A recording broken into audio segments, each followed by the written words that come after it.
hey, boss, I don't feel like working today. Inspire me, leh. Motivate me, leh. Then I think fundamentally something is wrong. Or if your leader is more concerned about your livelihood than yourself, then something is fundamentally wrong again.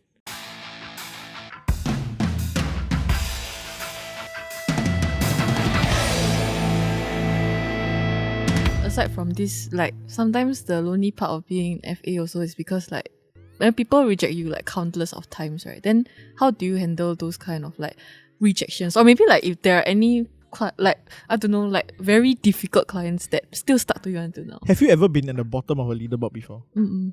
Because I have two friends who go into the office and they look and they're at the bottom of the leaderboard. Got leaderboard one. Some of them had leaderboard. Oh, how much they do. And then it's not that they never try. It's just that they are constantly rejected. And then I told him, bro, you just go in St. Ron, maybe your face ugly. They see already, they scared. Then you have to make them laugh. If not, they just depressed. But were you close enough to the point that there was so much rejection and you feel that you are lost? And how do you deal with that? There was a place that I had been in sometime in my past that I am evaluated based on how much investment and insurance that I do. So majority of people in the FA, they are a bit more used to doing insurance because of various factors. That's why the holy grail of investments is something that I take it as an advantage. I take it as something that I have a first mover or so on and so forth. So with that in mind, I am being counseled or judged for not doing enough insurance sales as compared to my investment sales. Right. So because of that, there are conferences that cannot go. There are bonuses that I cannot do. There's some special sessions that I go together with people who actually don't work at all. So they are there. So I'm with I'm going for remedial class. Though I'm good in English, but I'm going for Chinese remedial class with some people who don't study at all. You know, kind of stuff. Back to the bottom of the leaderboard. I can see in two ways.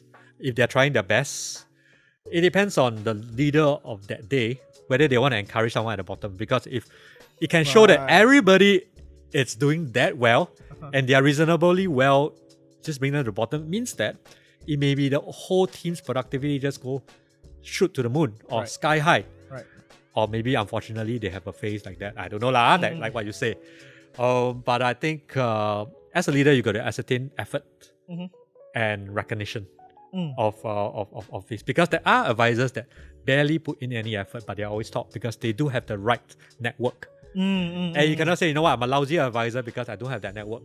So I think me as an advisor, if I see that and I realize that this network is something that I can attain, probably through sheer networking or sheer improving myself, or picking up a skill or a hobby that allows me to be in the company of those high net worth personnel or people, then I will start reflecting. Really, instead of saying, "Hey, I suck," or I got a face that rather like what my friend Ian tells me to go and to rearrange or make, right? What do I focus on? You know what? What do I pick up? Golf. What do I pick up? Interest group. What do I go and nest myself in the country club? So on and so forth, so that I can also have that opportunity to mingle. And how do you talk like them, think like them? Maybe the flaunting part may even come in. That may come in at a point of time. So I think it's about being forward thinking, about if you are where you are and you can control how to reduce that in the future, or I get inspired by people who are above me, and what can I learn from them? Then I think that will also reduce the pain of your friends.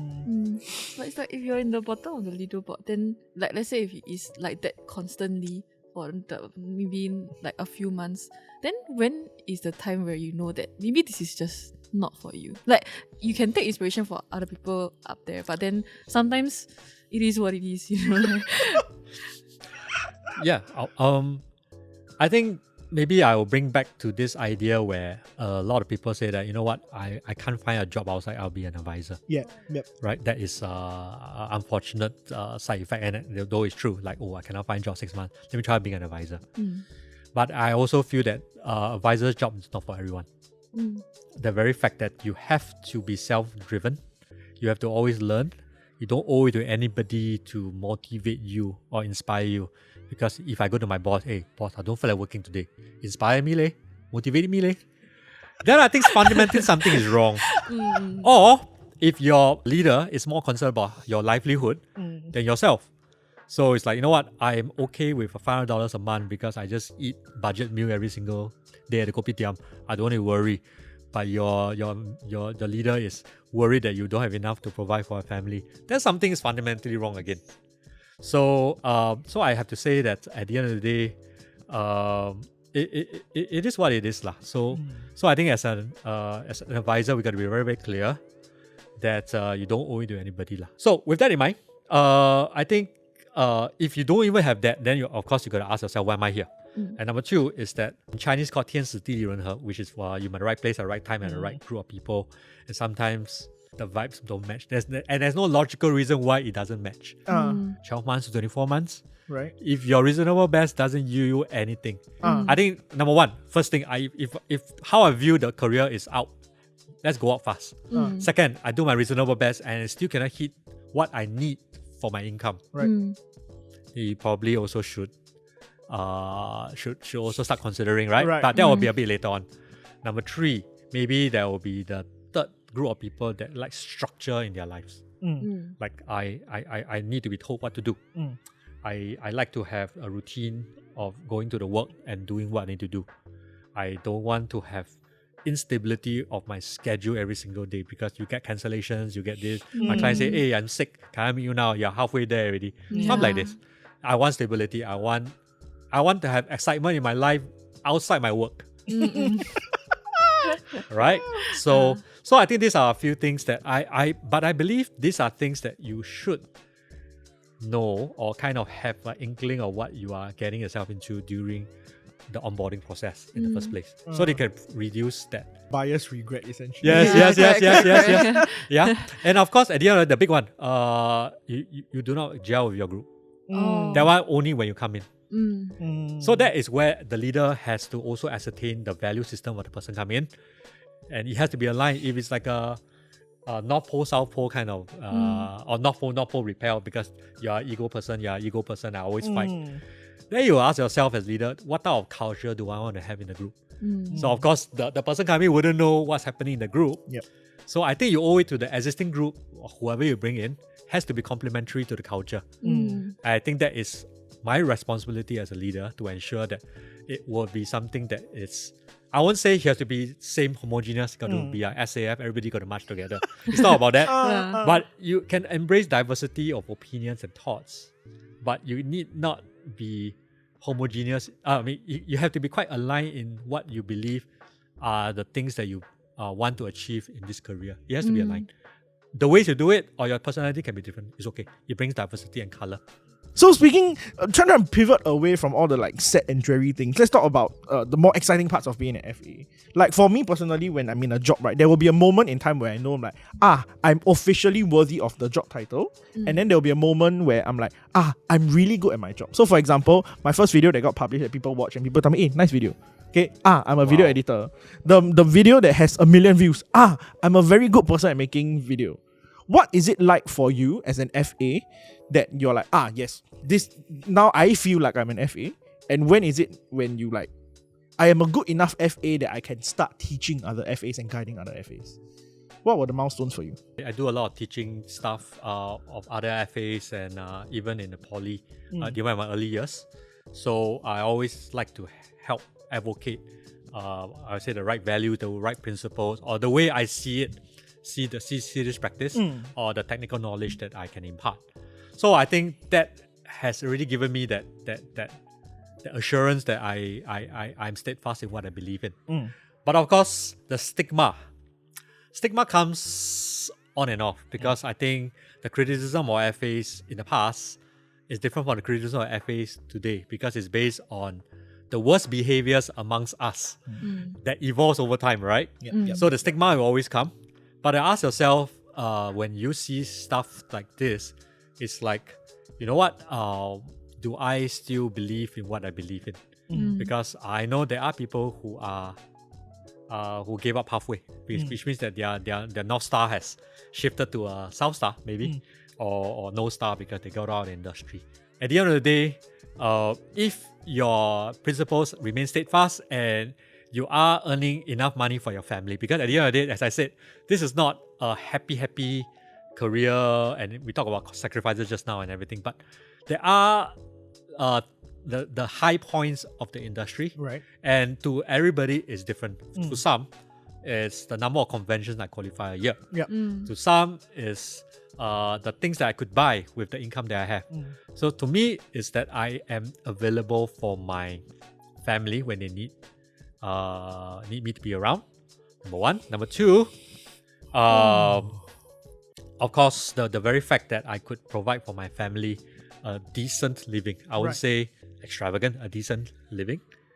And the fact that I could use whatever I use for my clients for my own investments. That to me is the biggest joy. Talk about time for your family. If you schedule it already, I think you should have the dignity to share with others that this is my time I have with my family. This is the time I have with my loved ones. And I will get back to you at my next available time. I think that is something that you should have dignity for yourself, because you are a family man, you are a human being, you are a boyfriend, you are a husband, you're someone's loved one. So I think it's good to do that, and people can see that you are not just a sales machine. Right. You are a human being right. with emotions, love, care, concern, and all. Yeah, to think about it, I never think about the fact that when you're grinding out your first few years in the FA, those sacrifices mainly are time of meeting like rejection. And when you're chasing your goal, you don't really think about the fact that these are lost times that I won't get back. And the fact that the greatest reward you can get is to have your time back while still putting food on the table. Yes. Is that a thing that you teach to your team? Because you are a team leader, there are many things you need to teach your team. Is that also a success marker that you put out forward, or just like a personal one for yourself? There are two ways to do it, right? One, you tell them what to do. One is you live it out yourself, and people look at what you stand for, and then decide to emulate you if they see that this is something that they also like to be one day. Not that they want to be like me, but I'm just saying the type of discipline that you have. Like for me, I run 4 times a week. I don't drink. I don't smoke. I don't do things that what I call productivity killers. Right. Things like I mean all the different things that it's good to do, but you kind of get regret after that. You know what I mean? So but with that in mind, you have time for a lot of things that I think you can make an impact in your family, your work, your clients, even reading books, researching. So I think by living this life out, my advisors are free to come and ask or emulate what I do. I mean, it's not a trademark, right? But of course, I won't impose it on them unless you realize that they are veering off into things that they keep saying that no time, no energy. They're saying that they are gaining a lot of weight, but they are not just doing any exercise or any form. You are concerned as a human being. Like, why don't you just go exercise? Why don't I have a run with you? Let's just go to the gym together. Let's just do things together. So you can use it as a time to build rapport and goodwill with your team member, for example. Like for my branch, we do social activity once a month. Not organized by me, not initiated by me, it's done by my team members alone. So we do hiking, we do pickleballs, so on and so forth. For me, it's if it clashes with my family time, I would tell them much earlier on, try to switch it. If really cannot, then I will skip it actually. But they will do it. But I will join them as much as I can. So stuff like this. So I think it is that lifestyle that you want to do so. But of course, if you're someone who likes to drink and enjoys that, I think you got to really take into consideration the consequences of everything you do. I'm not saying it's right or wrong, because people really get that enjoyment of the high, which I get it from my dopamine fix for my running. So you get enjoyments on different ways, so no right and wrong about it. Really like the saying, the time is money also applies. Time is money. Yeah. Yes. Then cause I mean, the stigma of this industry is so high, so turnover rate is also very high. Probably have seen it also because you're a team leader and everything, and you've been in the industry for so many years. Then who do you think are the people that actually stay and thrive in this industry? Well, I think principled people generally stays on. People who stays true. I think people who are in it for the fast game usually can go faster games. I've seen people who are fast game from beginning are still fast, still up there. I think this is just a superhuman man. They're just so-called in a good way freaks are in the business, which I respect a lot. But I think that you see this as a marathon. I've seen shooting stars who are always top of the company, and next thing they know, something happens to them, or they are actually into some gambling debt and so on and so forth. I've seen too many, right? So I think if you're authentic to yourself, if you are like what Ian said very clearly, time with your family cannot be replicated. You pass that moment, your kid's graduation, you missed it. You cannot say, hey, next year you graduate again. I want to be there. Right? I can meet the client another day. The client does understand. If you say, hey, I got a kid's graduation, I have to miss. I got to have a rain check for this one. Can I meet you next week? 99.99% of the client will say, hey, please go ahead. Your family is a milestone. Please go. If they say, no, I still want to meet you, you can ask yourself, is your client aligned with you in the first place, right? So I think this is also a very good filter. So I think in terms of stigmas, I think if I like it because when you always see us, we are filled with stigmas, but I don't really see a lot of stigmas on my end because I'm very clear of what I stand for. I'm very clear of what I can bring to my clients and my advisors. And if people are not proud of what I do, so be it. And I cannot say that whatever happens to some people in the industry, the minority, applies to everybody else. So you got to be confident in yourself in that. If not, you go around trying to patronize everybody, you also cannot last in the industry. That's where you leave. So you lead the team in a very interesting way because I feel that most teams for a very, like I say, I'm just new in, right? The target I'm supposed to hit is like a milestone. So let's say if we really touch our hearts and you are a principality kind of leader, what is like a realistic goal that a person should achieve in the first few years of their time in your agency to basically emulate you and walk in the same way? Like they subscribe to your principality lifestyle. So what would be realistic goals even? First few years, people always compare with people who graduate at the same time as them, right? So the people in the corporate life, am I able to match up in the wage growth, so quote unquote, right? So I think you brought it very clearly. First few years is very difficult. You got to hustle extra hard, get extra rejections because you hustle harder, right? And of course, you being an inexperienced person, people will say, yeah, I don't think you're going to last in the industry. You come back to me when you are more established because I will be here for you, but I want to see whether you survive for the first 3 years. So I think you get that a lot. That's the fact of life. But I think what really helped would be the very fact that the milestones will come where you move up. Like for me, I moved up the client segments early on.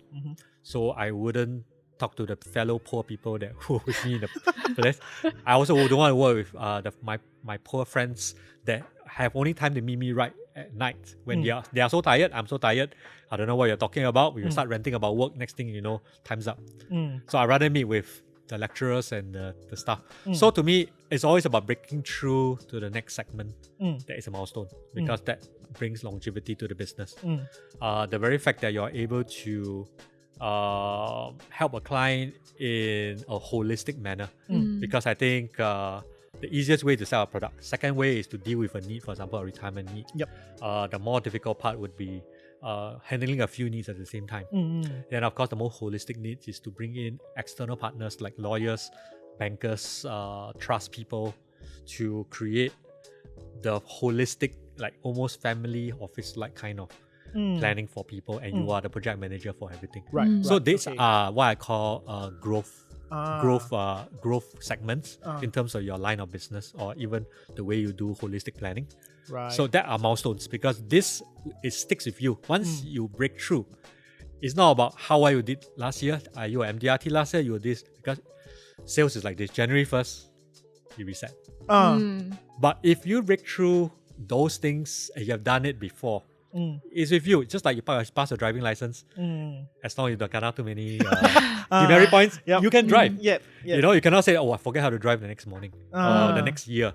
So I think if you measure it based on that, you measure it based on number of families that have been helped, or I mean, in some ways, the first few claims that you have done, that it really benefited the family, or you have helped someone through your investment planning to retire, not in a shortfall, in a very in the way it's intended to. Mm-hmm. And they said, thank you so much, Danny. Thanks so much, Yan, Shireen, for helping me retire in a fulfilled manner because of your planning and what we do together. So these are milestones that you can hold dear and say, you know what, I've done my part.